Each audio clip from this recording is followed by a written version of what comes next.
Everything you've been told about losing belly fat is probably wrong. I'm going to bust 3 massive myths in this video and then show you what will actually work. Let me cut through the noise and tell you what actually works for fat loss. No bullshit, no messing around, just what actually works. Okay, myth number 1, 10,000 steps a day will make you lose weight. Yes, of course, more steps is going to equal more energy output, which means more calorie burn.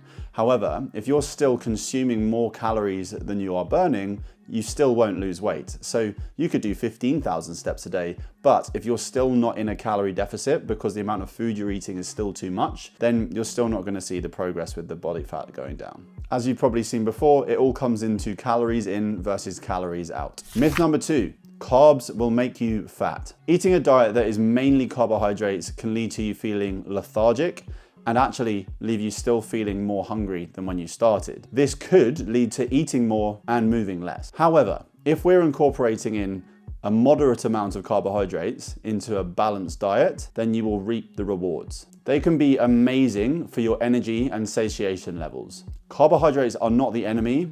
Overeating them is what's the problem. Carbohydrates are your body's main energy source. They are what fuel your gym sessions. Look at the basics here: rice, potatoes, oats. These are the things that are going to give you that great source of carbohydrates and make sure that you have energy throughout the day.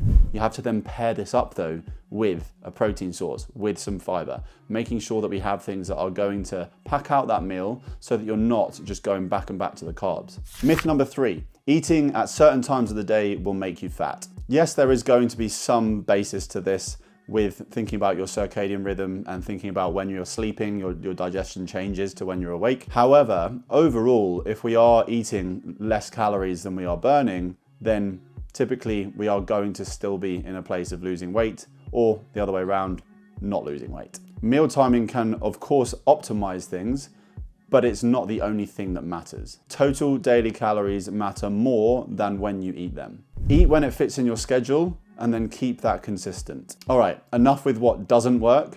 Now let's look at what actually will work. Working out your individual calorie goal. Go online, find an online calorie calculator, and this will then help you to picture what your actual calorie goal is, so that then you can put yourself in that deficit, maybe 300 to 500 calories under your maintenance target. And this is where you'll see your individual targets make it much easier for you to actually lose body fat, because you're not just using something generic that you've seen someone else doing. Secondly, download an app that you can track your food in, such as MyFitnessPal. Start entering the food that you're eating.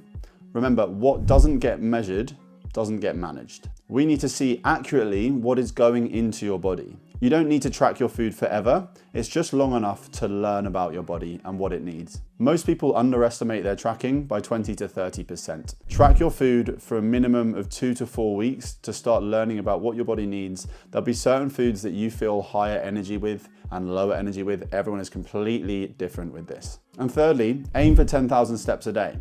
It's not a magic number. It's not the only thing that's going to make a difference. However, it's a high, consistent amount of steps that you're doing on a daily basis, meaning that we're constantly going to be burning a nice high amount of calories. Now, if we combine this with your calorie deficit that we've just worked out previously, this is what will work towards that fat loss goal. Also, 10K is just a target that I like to give. If you're currently doing 2,000 to 3,000 steps a day, aim for 6 or aim for 8,000. It doesn't have to be 10,000. We're just trying to get you moving and get you more active than you previously have been. And last tip, aim for 3 to 4 strength sessions per week. This is where you're going to start tracking the data of the weights that you're lifting each week to ensure that we're aiding progressive overload to happen, which means we're building more lean muscle tissue on the body. When we strip away the body fat, we want to have a lean, toned physique underneath. That means building muscle, not just doing endless cardio. There are also apps out there where you can track your weights in the gym. You just have to make sure you're sticking to this. Another option for this is getting a coach such as myself that will make sure that you do these things, give you the exercises to do, give you the calories that you need to do, and to make sure that you actually stay on track with it week on week on week. Bonus tip, set yourself a goal date. This could be a holiday or vacation you've got planned with your partner. It could be a friend's wedding that you're going to in the summer. Having something that is a tangible date in the diary is so powerful. It gives you a deadline, a reason, and actually accountability to yourself, because the weeks will start ticking by. I'll give you an example. I have my wedding in Spain in June this year. It is now January. I know that in the next few months, I need to start dialing things in to make sure that I'm feeling and looking my best for my wedding day. Now, because there's probably not any reason why that wedding date is changing, then I have a very strict time frame on when I need to hit my goals by. Do the same, not necessarily get married, but you get the point. So to sum this up, don't listen to all the crap that you read online. Some of it just won't work for you. There are new fad diets and different things that you're meant to be doing every single week, every single day. You go on Instagram or go on YouTube, you will constantly find new ways that someone's found the best way to lose weight or build muscle. Honestly, stick to the basics, find out your calorie deficit, look at getting a steps goal in place per day, put some strength training in, and then track your food, and you will be in a good position. Stop believing in myths, start doing the boring, proven stuff that actually works. If this cleared things up for you around your fat loss journey, hit the subscribe button for more no bullshit advice around your fitness and health.